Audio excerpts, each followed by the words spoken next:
Hi, everyone. I'm Dr. Lauren Cielo of Golden Rose Psychic Services. And I'm Crystal Heinemann from Crystal Sunshine Psychic Services. Welcome to the Metaphysical Q A Podcast, where we're making metaphysics crystal clear. And golden delicious. That's right. Welcome, everyone. Welcome to Metaphysical Q A. What we are is we're an audio and video podcast that will shift the way each human views their experiences that they're having here on Earth. That's right. Crystal and I, as clairvoyant healers and teachers, think that we can use this platform to explain all of our human experiences in easily understood metaphysical terms. And our viewers and listeners supply the questions. That's you all. So thank you so much. So if you would like to submit a question, would you please visit us on our website at www.metaphysicalqa.com or go to our Facebook page at Metaphysical Q&A and submit your question. And if you do submit a question and we do answer your question, you can get a free reading from one of us. Excellent. Well, Crystal, what are the questions for this podcast? Okay, we have a great set of questions today. So we've got 3 really great questions. And the first one comes from Danny in Olympia, Washington. So welcome, Danny. Beautiful area that you are from. So Danny wants to know, I'm curious about ayahuasca and other hallucinogenics. So what planes do you travel to and who are the beings on these planes? Ooh, that's a good one. Very good. This is exciting. Question number 2 comes from Jessica in Alaska. Welcome. Hopefully you have a little bit of daylight there right now. We're filming in winter, so I know that you all only have a few hours. But so question number 2, why do they call hard alcohol spirits? And then question number 3 comes from Nicole in New Zealand. Hello from down under. How does the use of marijuana affect us in a metaphysical sense? So I think there's a theme here, if you can if you can see that. And with the name of Crystal Sunshine, this is my family of origin, this topic, it seems to be. So, and I'll explain that later. So let's go ahead and call this episode The Metaphysics of Intoxication. I like that. Thank you. So probably the first thing that we need to talk about is we need to separate the worlds. So when a Homo sapien intoxicates itself with something, it really doesn't have any effect on your soul whatsoever. The two are separate. And also because Homo sapien is an animal, animals love to be in an altered state. I remember seeing those silly monkeys on TV doing cartwheels down the hill after a result of taking some kind of fermented berry. And I also have some personal experience. I saw a little bird that was laying down on the ground, kind of, and his little chest was huffing and puffing. And, you know, I guess me being the healer, I scooped it up and I took it to Project Wildlife. And here in San Diego, that's where you take all the wildlife when you find it. So I took it down there in a shoebox and I took it into the gal and I said, I don't know what's wrong with it. And she took a look at it and she said, it's drunk. And she asked, it was where I was working. I walked out from where I was working and there's a little bird laying there. And she said, do you have some plants around where you work with little berries on them? And I said, yeah. And she said, it's really common this time of year that the birds eat those little fermented berries and get intoxicated. She goes, we'll just put it in a safe place until she sobers up. So all animals love to intoxicate. But I think the important thing to remember as we go through our questions is your soul doesn't get intoxicated. So more on that as we move forward. So Crystal, are you ready to jump into the first question? I'm beyond ready. This sounds really fun. All right, so let's move on to question number 1. And once again, that comes from Danny in Olympia, Washington.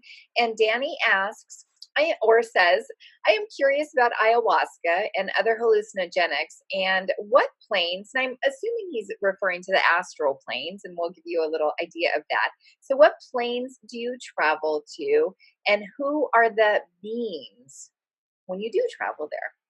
Excellent. Excellent. Okay. So let's talk about hallucinogenics. And we're going to talk about it from a very um, technical, metaphysical standpoint. So if you thought of, um, well, maybe I should back up a bit because I've had people ask me before, in this maybe rather precarious time that we find ourselves in on planet Earth, will the Homo sapien go extinct? Whether we blow ourselves up with bombs or we get some kind of disease that our medicine is resistant to.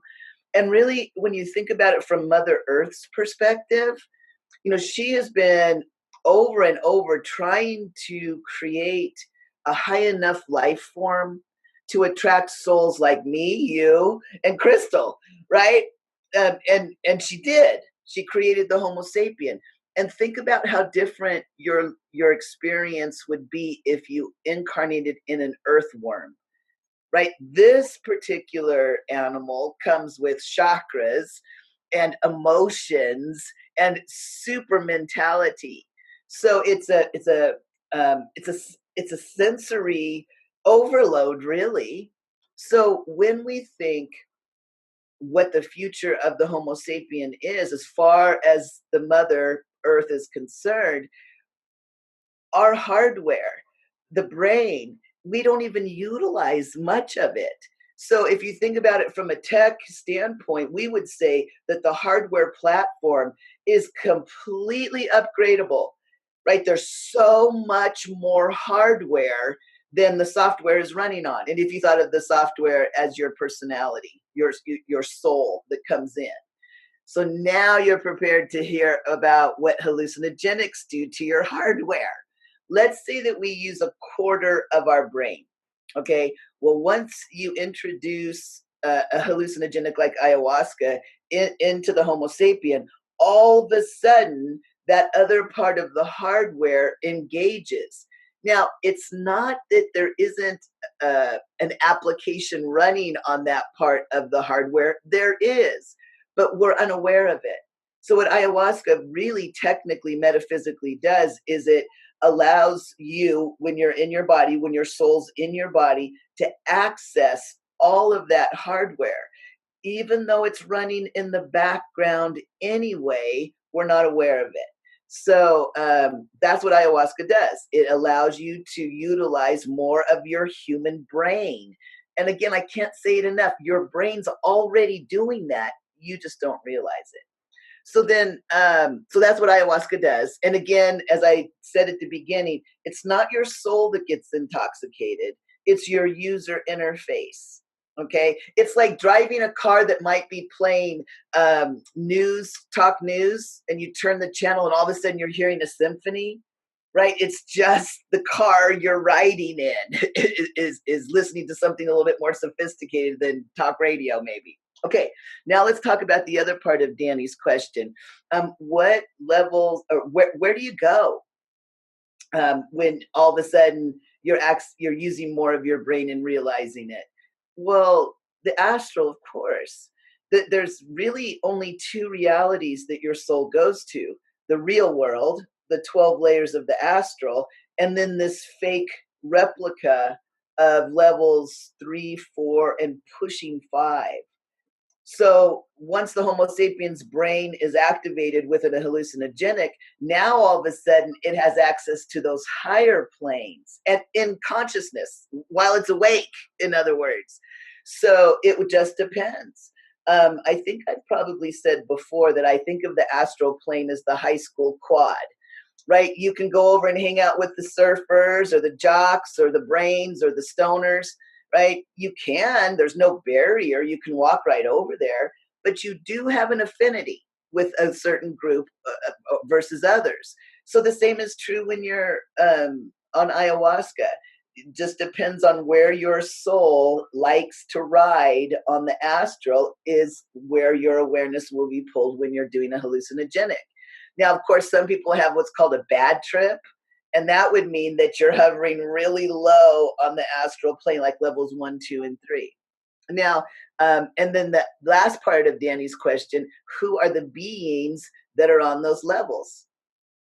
Whoever wants to be, really. Now, once you start pushing like 9, 10, 11, and 12, now we're talking archangels and really high vibrating spiritual beings. So, if on your next plant magic ritual that you do, you're hobnobbing with saints and angels, you know you're going really high. And again, if you see goblins or something that scares you, you're really low. And maybe you might want to program where you're going before you do the plant magic. What do you think, Crystal? I think I love that. I love the idea of programming, where you want to go beforehand. So, because that's something that both Lauren and I teach in our clairvoyant psychic development programs, like how you can really utilize your spaces when you go to bed at night, sort of program where you want to go on the astral at night. So why not take that information and utilize it for if you're going to do some sort of hallucinogenic trip? Why not? Same concept. So I find it very clever, using your tools for everyday life. And of course, this topic is something that Lauren and I might have a little experience with, both of us. I mean, I'm going to say, hopefully he doesn't mind me saying this, is we have spoken about doing an ayahuasca retreat together, but we have not done it. We haven't experienced ayahuasca just yet. And we'll let you know if we do something like that. But both of us are, students of life. So we like to, sort of experience things, if you will. And now, hallucinogenics, I mean, I've dabbled a little bit just so I can have the experience. And I know Lauren, maybe a little bit has. I don't want to call him out. But, and this is something that actually is sort of, I don't know if I should say near and dear to my heart by any means, but it was part of my environment growing up. And my name is Crystal Sunshine, and I can't let my dad might be, I don't know if my dad's listening, but he tried to keep it on the down low. But I was named after a form of acid. So, and it was about bringing light as well. But really what part of my upbringing was that a hallucinogenic, and of that time it was predominantly LSD and also mushrooms, that if you were to take that, it would really expand your consciousness, exactly what Dr. Lauren's talking about. And that's really where there was a whole culture during, the 60s and 70s. I mean, all of that about that. That's really how a lot of people were discovering their spirituality, was taking hallucinogenic drugs. And, and going to these different levels of the astral, going and visiting all these different beings. So it's very much part of some people's, culture, and really discovering a deep spirituality, because like Lauren was saying, that you now have access to it in somewhat of on your physical sense, so I mean, if that's something that you want to do, of course, we're not advocates of anything, go and experience whatever you want to do. But of course, Danny, I was taking a peek at you. That's what we do here. So I was taking a peek about like how really where would you go? Like, if you were to do ayahuasca, or maybe, some sort of form of hallucinogenic, where would you go? And also, like, what beings are you connecting with? So what you showed me right away is, I love that you're talking to me in percentages. So right away you said that 70% of whatever, quote unquote trip you're going to do, or whatever experience you're going to have, 70% of that time, you're actually going to be going to the astral planes level 7 and 8.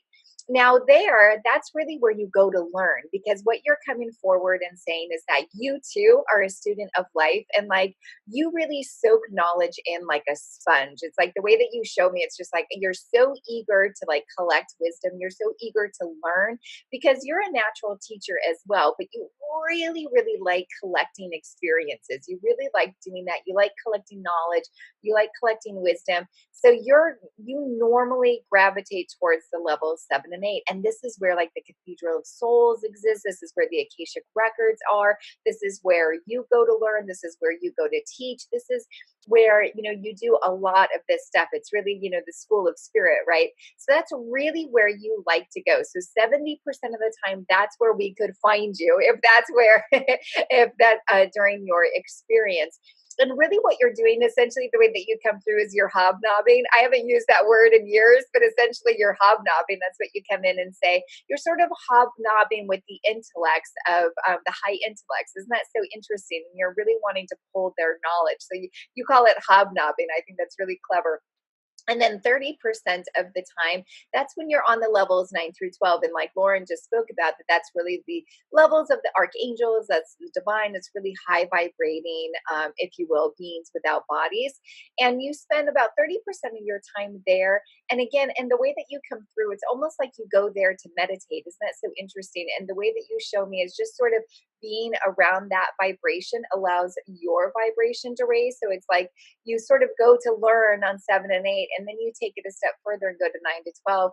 And the way that you show me is just sort of sitting, it's almost like you're in lotus position around like these great, beings without bodies, right? These really high vibrating spirit guides. And you just sort of soak in their vibration and you just allow their energy to come into you, it seems like. So you could just sort of collect that. So it seems like that's a real meditative state for you. So maybe perhaps like how that looks like on the earth plane, if you were to have, a trip, if you will, or a retreat. I guess we're calling them retreats now, right? They were trips when I was growing up, but now we could call them retreats.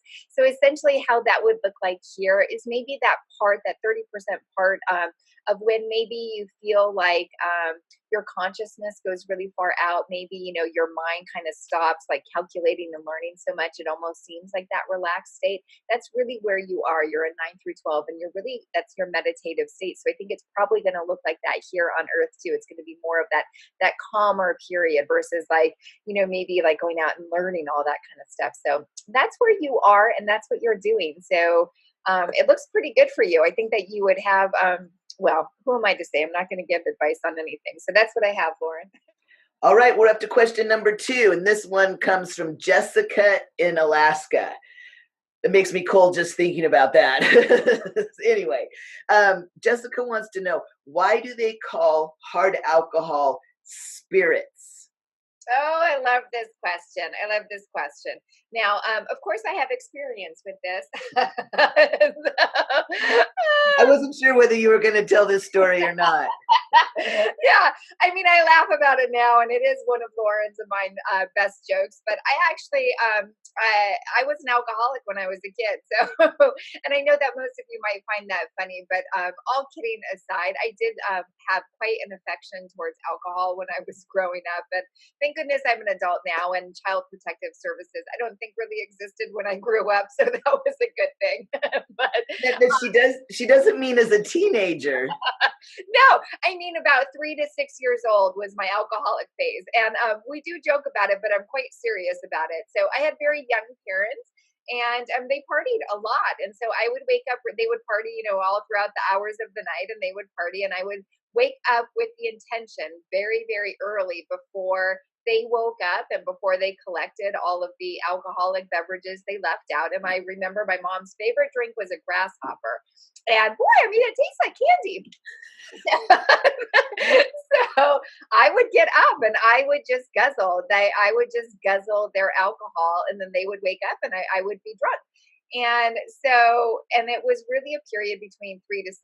And then I didn't have to go to rehab or anything. I must have just knocked myself out of it. My contracts must have been up. And really, I mean, that's the thing. It's like we always talk about that we really are like students of life here, and that we really come here to experience these things, right? We have these soul contracts to experience these things. And so there's something about my soul that really wanted to experience that. And I got it done. I'm usually on fast transformative change. So I'm not surprised that I was already a recovering alcoholic by the time I was 6.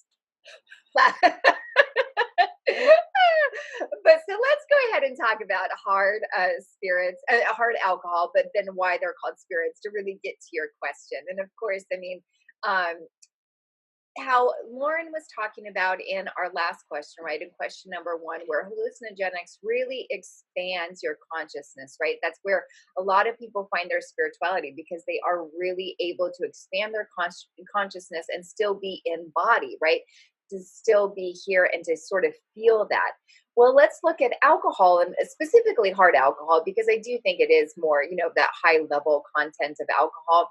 So if you think about it, what happens when you drink hard alcohol is it pops you out of body, right? It completely pops you out of your body. And what that means metaphysically is, of course, we've got our physical body, right? And then we've got the soul aspect of us that superimposes over our physical body. Well, really, I mean, it just pops you out completely, right? Just pops it, becomes separate, and you really don't even feel connected, right, with your physical body. It feels like as extreme as that. It's like, I know a lot of people speak about it, and I know when I went through my alcoholic phase, I felt this. That's why I wanted to experience it. Is it almost feels like an out of body experience, right? So literally, when you are popped out of body, it does feel almost out of body experience where you could sort of like see your body acting sluggish, right? To sort of see your body like doing this gesture sort of out of body, right? And I'm sure most of you know what I'm talking about. It is that out of body experience. So, but let's talk about your actual question is why hard alcohol is called spirits. And so really what it is that, so when we do, so what happens when we do pop out of body, it makes room for our beings without bodies that we just spoke about in our last question, our beings without bodies that we have soul contracts with. It makes room for them to sort of come in and actually pop into our body while we're out.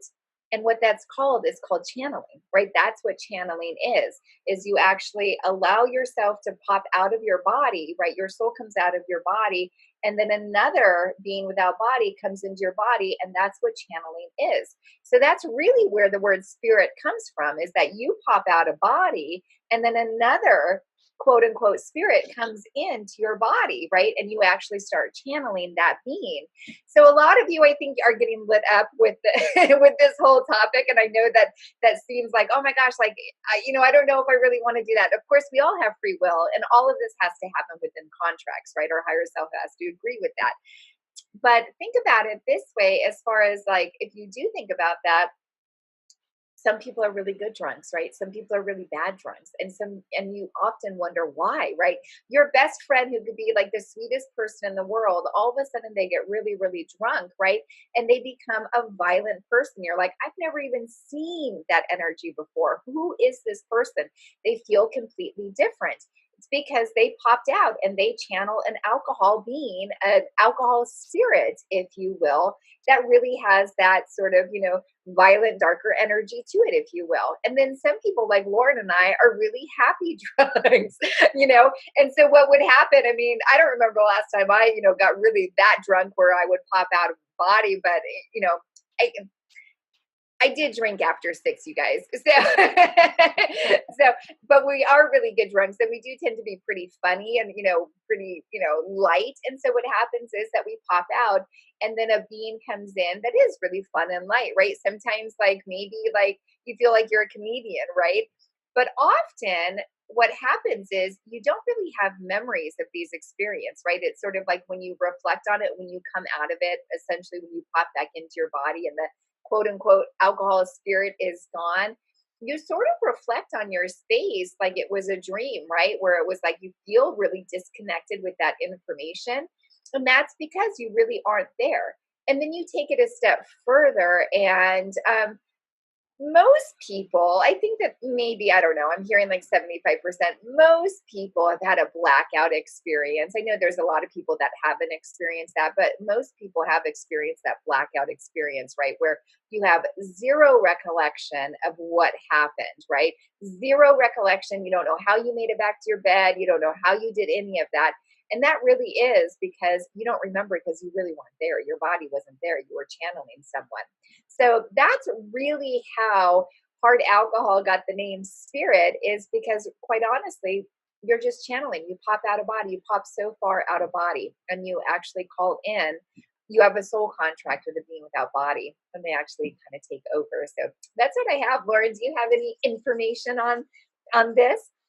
Well, let's talk about drunk driving for a minute. So why do some people, when they blow over the legal limit, right, why do they have accidents or violate the laws, the traffic laws, and get pulled over and get that DUI, and others don't?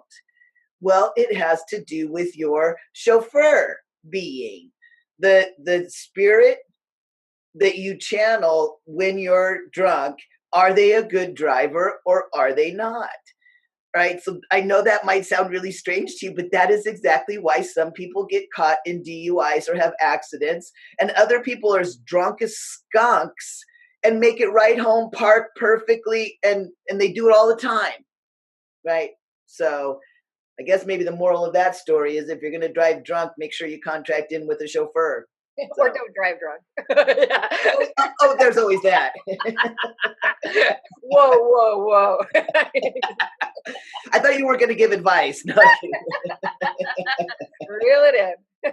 Well, Jessica, I was also peeking at you. And when I say hello to your soul, as far as alcohol goes, your interest or lack of goes back to a past life where it looks like you were a monk in a monastery, and that's what you guys did. You brewed beer, but I feel that it's a little bit different than the beer we have now. I feel that it was almost a food. It was just, really packed full of nutrients and carbohydrates and calories. And I think at that time, it would have been a blessing to, I think, I'm not saying there was a famine, but I feel that good, really robust nutrition like that was hard to come by. So I don't think you guys were necessarily just a bunch of drunk monks. But also, you guys would go on fasts where that's what was all that you would consume.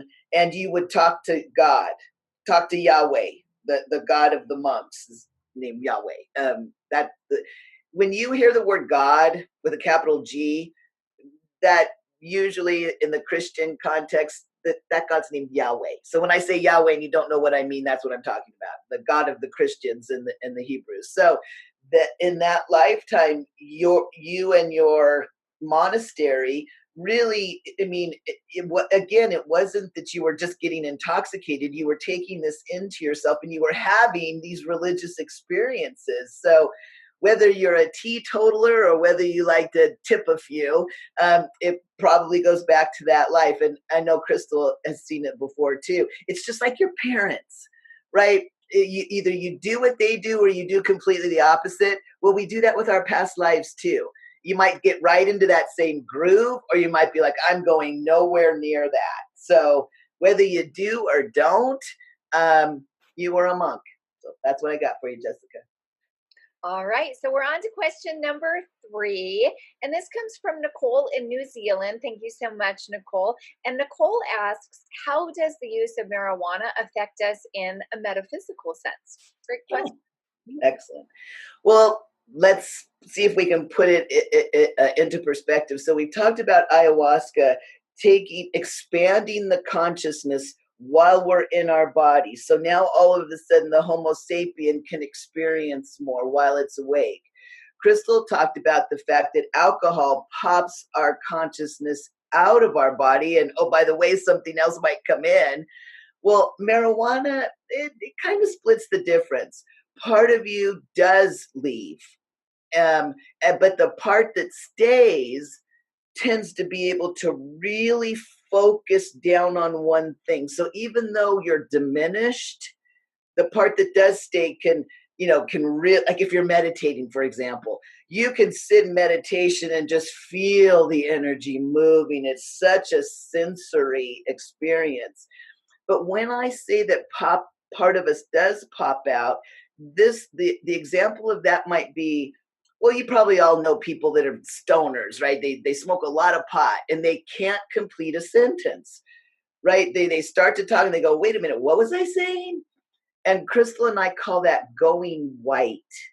And again, that's what happens when you pop out of your body and there's no one home. It's going white. It's like when you miss your exit on the freeway. You're zoned out and all of a sudden you pop back and you're like, gosh dang it, I drive this way every day. How could I possibly miss my exit? You're out of your body. So I would think that it might depend on what your goal is of smoking marijuana or ingesting. And I know they've got all, you can eat it now, you can rub it on your body. I would, just like most things, it's about intention. So if you're looking, you really want to have some in-depth meditation where you can really focus in on one issue, you might want to consider adding marijuana to your spiritual practice, but realize that you won't be able to complete sentences sometimes because it puts a lot of white in your space is the way. And I'll be really honest, the reason that Crystal and I call it white is because when we're clairvoyantly looking at someone, that energy called unconscious energy, it looks white to us. We can tell immediately, especially if somebody's whole crown chakra goes white. You walk into a room and forget why you walked in there. So I'm not for or against the use of marijuana, for metaphysical pursuits, but there will be a repercussion, like almost everything that we've been talking about, right? To alter the Homo sapien, once it bounces back to its normal vibration, there may be a consequence, right? Ayahuasca, you might feel great for a couple weeks, and then you're going to go back to human life. Alcohol, we all know what happens when you overindulge. You feel like crap. And then marijuana, like I said, you might be kind of spacey for a while. So, Crystal, what do you have to say about that? Yeah, I have a lot to say about that. Yeah, I absolutely agree. And for me personally, I do feel like I go white a lot. And I was raised in a household where pot was an everyday, marijuana was an everyday experience for my parents. My stepdad, I mean, I don't want to call out my mom by any means, but I don't think there's any shame. My stepdad's pretty proud of it. And so we would actually complete his sentences, growing up. And there is a time, so it's like you can even see when they, lose their consciousness. You can just see it.